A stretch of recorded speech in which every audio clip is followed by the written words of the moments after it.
So 6 months ago, SoFi was the 114th largest bank in the United States. I think a year ago, it was in the 150 range, kind of, and it was really moving up because it was passing a lot of smaller regional banks, local credit unions and stuff.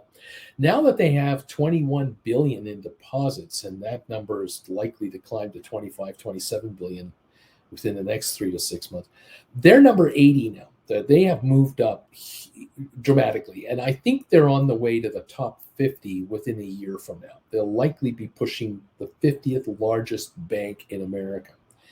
This is stunning. This is absolutely stunning growth. This is not, this is not a story of a bank that is a subsidiary of JP Morgan, where, JP Morgan creates a wealth management bank to handle their bigger clientele, and they started with 15 billion in assets, and then they're adding 5 billion a quarter, and the next thing you know, JP Morgan Bank number 4 is the 40th largest in America. No, this is its own separate entity that has been growing one member at a time, and the membership is just rocketing unbelievably.